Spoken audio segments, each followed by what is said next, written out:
آئیے سنتے ہیں کتاب الحق المبین پر تبصرہ۔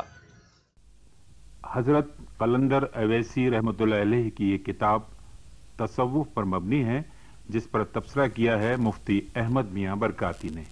بسم اللہ الفقر، توبہ، ترک دنیا، عشق و عرفان، قضاء و قدر، طریقت و حقیقت، بصارت و بصیرت، ایمان و اسلام جیسے اہم موضوعات پر مشتمل ایک بحر ذخار ہے، اور ان موضوعات پر مشتمل علم و فن کی یہ سب نہریں اسی سمندر سے نکل رہی ہیں۔ قاری جب پہلی نظر اس کتاب پر ڈالتا ہے تو کھولے بغیر نہیں رہتا، اور جب اس کتاب کے عنوانات دیکھتا ہے اور ان کے معنی پر غور فکر کرتا ہے تو کتاب کھولتا چلا جاتا ہے، اور پڑھتے پڑھتے اسے یوں لگتا ہے کہ وہ ایک بزم عرفاں میں آ گیا ہے، جہاں نماز طریقت پڑھنے کا موقع مل رہا ہے، جو حقیقت عبادت ہے، اور اس سے مشغول ہونا جلب عبادت کا نظارہ ہے۔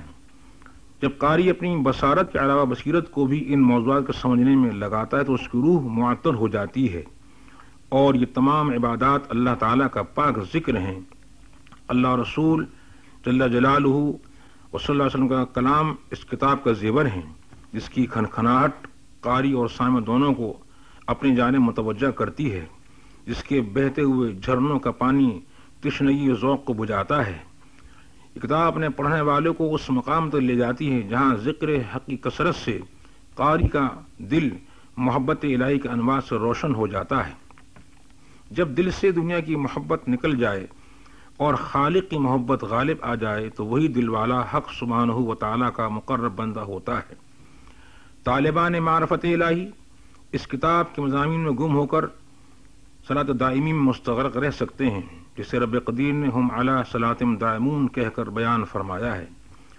اس پرفتن زمانے میں اشاعت علم کے ذرائع اتنے عام ہیں کہ جو شخص حق اور صداقت کو سمجھنا چاہے تو بآسانی سمجھ سکتا ہے، اور ذی شعور انسان کے لیے ابتدا و انتہا اور ادنا و اعلیٰ میں تمیز کرنا زیادہ دشوار نہیں رہا ہے۔ یہ کتاب ذی فہم طالبان حق کے لیے ایک پوشیدہ تحفہ ہے، جس کی مہک اور خوشبو سے وہی مستفید ہوگا جو اس تحفے کو کھولے گا۔ یہ کتاب دراصل ایک روحانی نصاب ہے۔ حضرت قبلہ محمد نظام الحق قلندر اویسی نے تالیف فرمائی۔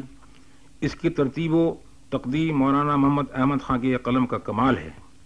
پیش نظر کتاب انتہائی خوبصورت اور تبادل حسن و جمال سے مزین ہے۔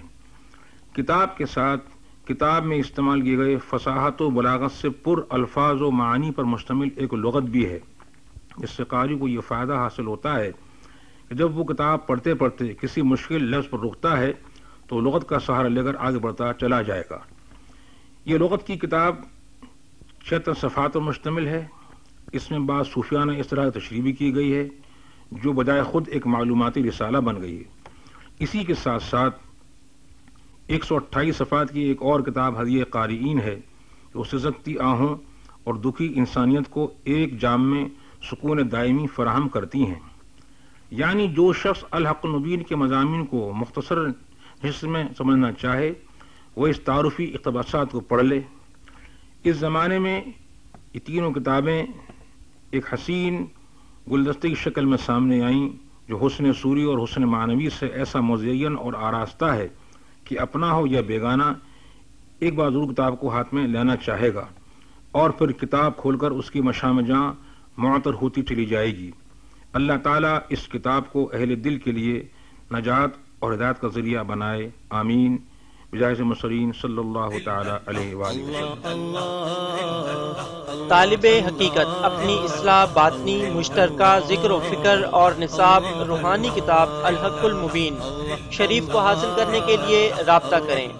Suhaib Ahmed Khan, advocate, Abid and company, room number 203 204، روحانی چیمبر، عبداللہ ہارون روڈ، صدر، کراچی۔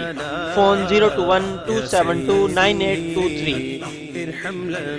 حکیم عبدالحی، H 131/9، اردو نگر، اردو چوک، نزد مسجد Baiza, Saud Abad, Malir colony, Karachi. Phone number 021-411-1141. Muhammad Sami یا Muhammad Imran, Muhammad Shafi and sons MSS، Akal Bhonga lane, Faujdari road, Hyderabad. Phone 0222620-144 یا 3641604. محمد اقبال کھوکھر یا ماسٹر محمد آصف کھوکھر، مین بازار گلارچی سندھ. فون نمبر 0297853026 یا 853751 پر رابطہ کریں.